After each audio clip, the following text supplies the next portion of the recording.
Kindly be seated. Good morning, church. Apana samastanku mora namaskar. I hope I am audible.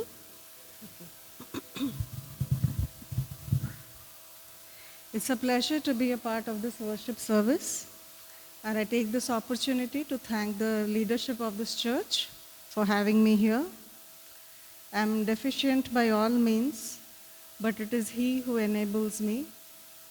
My family joins me in greeting you. I have my aunt here, my brother, my son, and elder brother. They are all here with me. Thank you so much. And I wish you all a very happy Independence Day. We are grateful to God for the freedom that we enjoy, but we are also reminded of the fact that freedom never comes free. There's a cost attached to it. Next, as much as freedom is a fundamental right, it is deeply intertwined with the power of making choices. So choices come with a consequence. So the choices that we make today determine our tomorrows. We should be wise in making choices. Having said this, let us move to the text this morning, which has already been read. It is 1 Kings chapter 17, verses 1 to 7. And before that, let's look to the Lord in prayer. Dear Heavenly Father, your people have gathered here to hear from you, Lord. I'm just a channel. You speak to us, Father. Holy Spirit, you take control of our thoughts, our minds, and help us so that we can receive your word the way you intend it to be. May you be glorified. In Jesus' name, amen. The next couple of minutes, we are going to learn from a very familiar passage, which is 1 Kings 17, verses 1 to 7. And I must say, when I reviewed the life of Elijah, I learned a lot from his experiences and a lot of principles also. So I have titled today's sermon as A Man Just Like Us. A Man Just Like Us. And that's what I want to share with you this morning. Before we break open, I would like to give you a brief history of Israel then, when Elijah made an entry. The United Kingdom of Israel had, over a period of 120 years, had been ruled by three kings. First was Solomon. We know for 40 years he did not do well. Saul. Saul was followed by King David for the next 40 years. And then it was Solomon. And for the following 40 years. So it was 120 years of reign by three kings. And as the Bible puts it, Solomon had an affinity. The Bible says that Solomon had an affinity for strange women. And these women lured his heart away from God. For a reference, we have the Kings and Chronicles and 1 Kings chapter 11. If you're making notes, you can just write it down and you can refer it later. And it was prophesied, it was foretold that the United Kingdom of Israel would be rent apart. But it was for David, the sake of David, that United Kingdom of Israel remained till Solomon's death. After Solomon's death, a civil war broke out, and the United Kingdom of Israel was divided into the northern kingdom and the southern kingdom. Northern kingdom was ruled by Jeroboam, and it is mentioned that Jeroboam, he placed idols in Dan and Bethel. And southern kingdom was ruled by Rehoboam, who was Solomon's son. I would want you to turn your Bibles and kindly read with me 1 Kings chapter 16, verses 25, 26, and 30. 1 Kings chapter 16, verses 25, 26, and 30. It's written, Omri did evil in the eyes of the Lord and did worse than all who were before him. For he walked in all the ways of Jeroboam, the son of Nebat, and in his sin by which he had made Israel sin, provoking Lord's anger over Israel with his idols. Verse 30, Now Ahab, the son of Omri, did evil in the sight of the Lord more than all who were before him. So we read about Omri and we read about Omri's son Ahab. And Omri did evil in the eyes of the Lord worse than all who were before him, and his son Ahab was even worse than his father. So he was the worst of all. So as it just kept growing, worse and worse and worse. And the Bible puts it in an interesting manner in verse 31 of the same chapter, that as if it was less, that Ahab took Jezebel as his wife.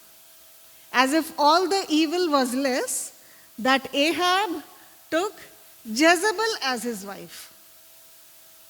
Now let me explain this a bit. Ahab was now the king over God's people. He knew the law. He knew the word of God. He knew that when God brought his people Israel out of Egypt to the promised land, God had forewarned, God had instructed his people not to marry the people of the land they passed through. And why so? Because the people of the land, they worshiped the gods of the land, they worshiped the idols of the land, and if God's people would mingle, if they would marry, then they will turn their hearts away from the only true God, Yahweh God. And Ahab knew all of this. Yet, for some reason, he decided not to marry any of the beautiful ladies of Israel who worship the living God. Instead, he decided to marry Jezebel. And who is Jezebel? Jezebel is the daughter of a man named Ethbal or Ethobal, and history suggests that Ethbal was the king of the Sidonians and also the high priest of the worship of Baal. And here is his daughter Jezebel, who is not only the princess of Sidon, she is also the priestess and the promoter of the worship of Baal. And Ahab marries Jezebel and takes her home to Samaria. Now there is something really interesting here. Of all the kings that are mentioned, the only one whose wife has been mentioned is Jezebel. And details are being given about her. And why is that so? Because she sits with her husband on the throne, and there she is not even contented for her religion to be tolerated, but she is insistent that her religion becomes the religion. Her religion becomes the national religion. And before we knew it, Baal becomes the so-called national idol, and people have forgotten the one true God, and they have started worshipping Baal. I hope you are able to get it, why I am speaking on this just after the Independence Day. So talking about Baal, Baal was a complex god with multiple roles and attributes. He was considered as the god of storm, thunder, lightning, rain. Please keep it in mind, he was considered as the god of rains, the god of prosperity. and fertility. And in this backdrop, suddenly a man by the name Elijah appears into the scene. There is no established record of his lineage, Kaharapur, his family, his son, daughter, mother, father, nothing. We don't even have a record of his prophetic ministry. And in fact, his introduction in the Bible seems very abrupt. It just flashes on the scene like that. 1 Kings chapter 17, verse 1, it is written, "And Elijah the Tishbite of the inhabitants of Gilead said to Ahab, As the Lord God of Israel lives, before whom I stand, there shall not be dew nor rain these years except at my word." And in this message, I see a few elements worth pausing and meditating upon. Elijah says, "As the Lord, the God of Israel, lives, before whom I stand." The New Living Translation puts it as "before whom I stand," but the NIV says, "whom I serve." In other words, and this statement, this proclamation is extremely powerful in the context of Ahab, as if to sharply remind him who the true God was. Who the true God was. And why? Because Ahab and Jezebel had already, because of them, the national idol Baal had become the national idol. In other words, Elijah is here and he says that I abide, I dwell, I live my day to day with this conscious acknowledgement that my God is Yahweh God. He is the God of Israel and He is a living God, and I live and I stand before Him and I serve Him. And I have no doubt that this conviction, his conviction, is a major component of his fearless stance in a time like this. And this also tells me Elijah stood before God, and because he stood before God, he could stand before evil King Ahab. Because Elijah stood before God, he could stand before evil King Ahab. I want to pause here and let us ask ourselves, who do we really stand before? Do I stand before God in my day-to-day life? Do I have the courage to stand for truth, for justice, when it costs my own comfort? Or am I concerned about pleasing people in power than being faithful to my God? Elijah stood before God, and because he stood before God, he could stand before evil King Ahab and his wicked wife Jezebel. And notice here, Elijah is not being general with his conviction. He is being very, very specific. When everybody believed or was starting to believe that Baal is God, Elijah boldly stood before Ahab and proclaims that Yahweh is the only true God.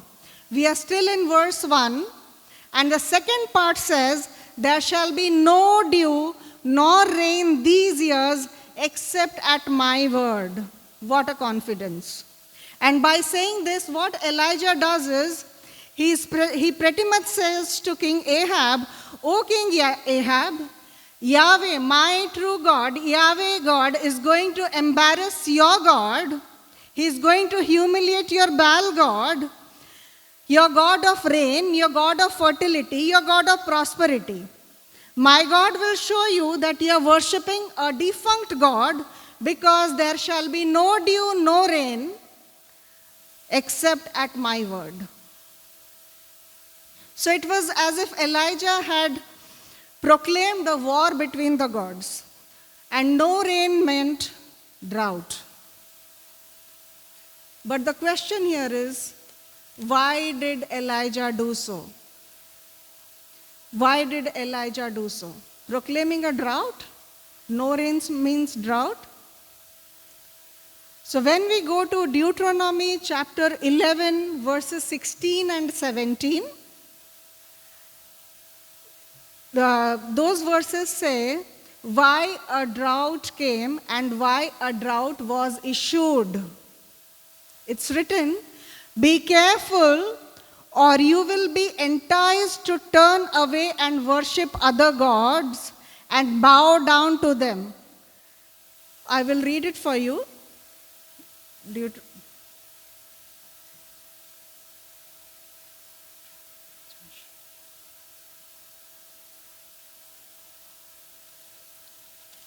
Deuteronomy chapter 11, verses 16 and 17. "Take heed to yourselves, lest your heart be deceived and you turn aside and serve other gods and worship them, lest the Lord's anger be aroused against you and he shut up the heavens so that there be no rain and the land yield no produce and you perish quickly from the good land which the Lord is giving you." So by proclaiming a drought, Elijah was reminding Ahab of something which we had forsaken. He had forgotten, he had overlooked. God had already warned hundreds of years ago that if you were to worship other gods, then he will make the heavens dry, he will shut up the heavens, and there will be no rains. And O King Ahab, God's word is alive, and because he is a living God, he means what he says. But there's a lot more to it, a lot more to this historical drought. And this drought is because of a praying man. This drought is because of a praying man. And James chapter 5, verse 17, the verse has already been read to us. It says very clearly, "And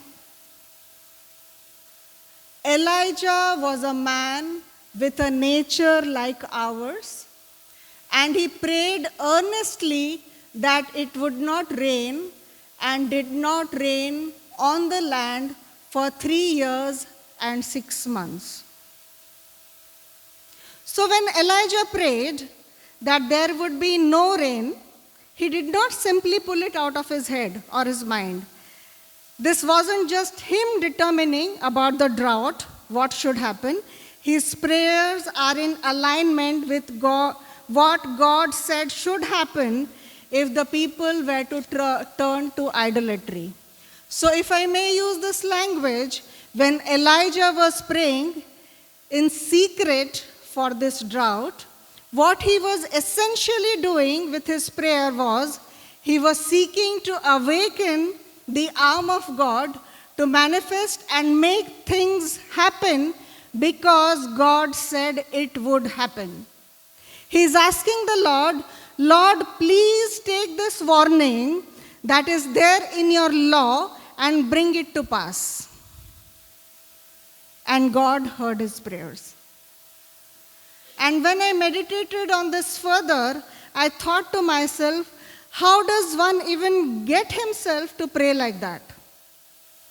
It is because something which Elijah confesses about himself in 1 Kings chapter 19, verse 10. He says, "I have been zealous for the Lord, the God of hosts. I have been zealous for the Lord, the God of hosts." And I believe that is where it all started. So Elijah, even before he was praying, he was zealous for the Lord. And because he saw all these people turning their backs from the only true God and worshipping false idols, and the jealousy so rumbled in his soul that he came before the Lord and he prayed, "Lord, you need to do something about this. Intervene, Lord, for your name's sake." Church, let me pause here and ask you something. Does your heart break for that which breaks the heart of the Lord? Does your heart break for that which breaks the heart of the Lord? The answer is between you and God. If it doesn't, then probably it is time we need to evaluate ourselves in the light of Elijah. Because just as James put it, Elijah was also a man just like us, with a nature like ours. We are still in verse 1, and here is something noteworthy. Elijah could proclaim publicly. He is unshakable in his stance publicly before evil King Ahab and his wicked wife Jezebel, because he had prepared himself privately in prayer. He had prepared himself privately in prayer. Let's look at verses 2 and 3. Then the word of the Lord came to him, saying, "Get away from here and turn eastward and hide by the brook Cherith, which flows into the Jordan." Elijah's entry as well as his exit are remarkable. And why did the Lord instruct him to go and hide? Well, there are multiple reasons to it. We read in the following chapter that Ahab is so infuriated with Elijah's declaration that he calls for a national hunt, rather an international hunt, investigation, looking for Elijah to get rid of him. He even asked the neighboring countries if Elijah was hiding in their country. So protection is the obvious reason why God asked him to flee, to hide. And then we can make many other safe speculations. But there is obviously provision, which we read in verse 4. And here God says that I have commanded the ravens to feed you. He did not just say, I will feed you. He said, I will feed you there. In other words, Elijah, if you want to experience my provision, you have to go there. If you want to experience my grace, you have to go there. And the principle is very simple. The assurance of provision, the assurance of protection is only and only reserved in the place of obedience. If you obey me, you will enjoy my protection. If you obey me, you will enjoy my provision. Now, no matter what you think about the command and how it fits into your situation, and how much ever inconvenient or impractical it might seem to you, God can only and only work and move in that place where He chooses you to be. And that is the place of obedience.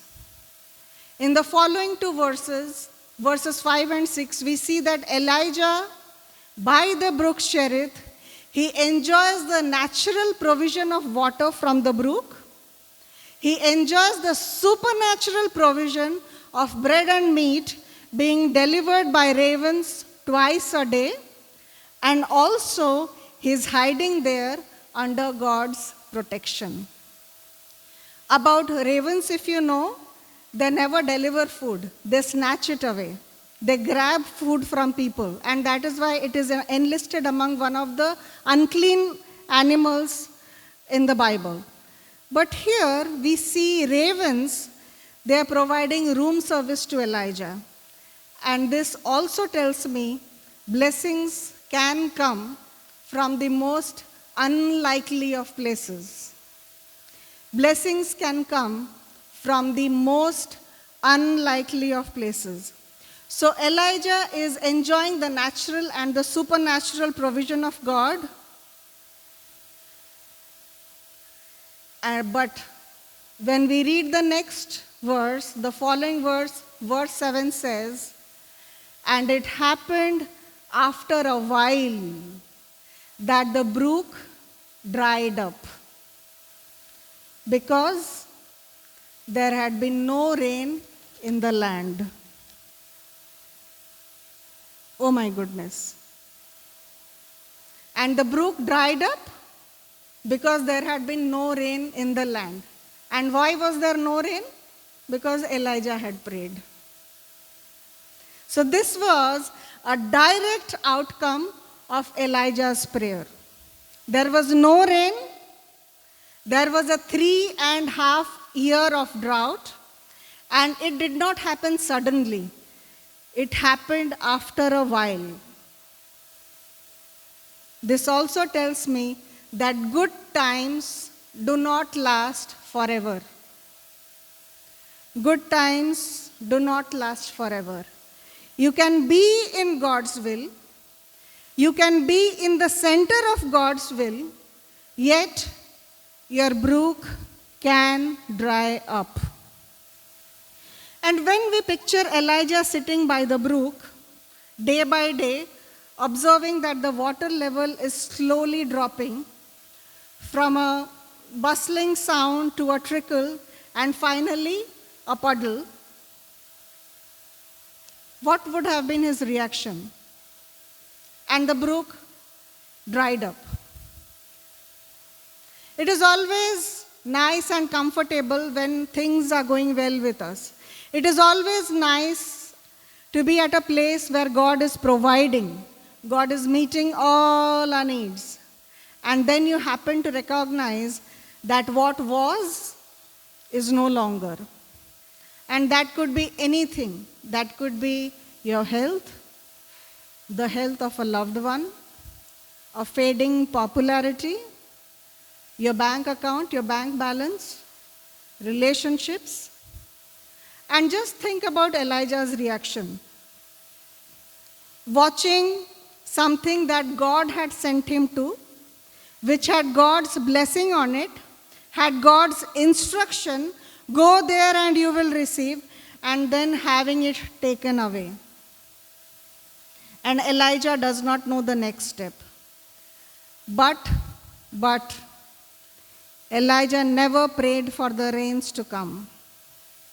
Not even for his own survival. He kept the purpose of God first, and what happens next? God honored him. We read in the following verses, verse 8 and 9, that the Lord spoke to Elijah, giving him the next set of instructions. Elijah did not excavate. He did not try to resurrect a drying brook. God gave him a set of instructions, and God had another place of provision for the prophet. The brook dries up, and the Lord comes to Elijah and says, Elijah, no explanations, what happened? Next season, go to Zarephath. And the story takes a different turn there. The time is short. I have learned many lessons from this passage. And there's a lot to speak from the life of Elijah and this experience. I don't know where you see yourself today, which season you are in, and what has been your takeaway on this. But the greatest lesson I have learned is this. Elijah was a man just like us.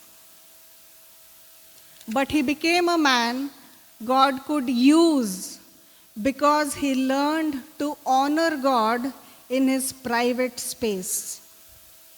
Elijah, who stood before the evil king Ahab and his wicked wife Jezebel, was first the Elijah who knelt before God.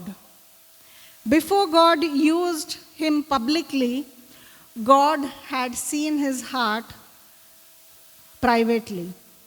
And perhaps the greatest question today is, what will God do through me?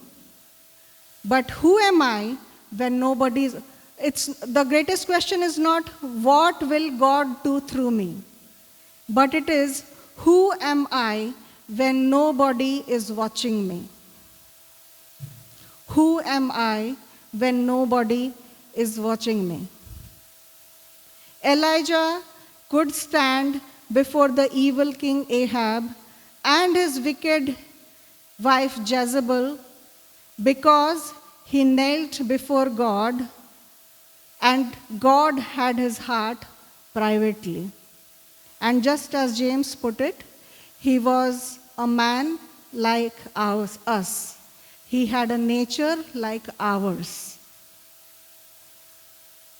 Thank you, church, for having me here. May you be richly blessed.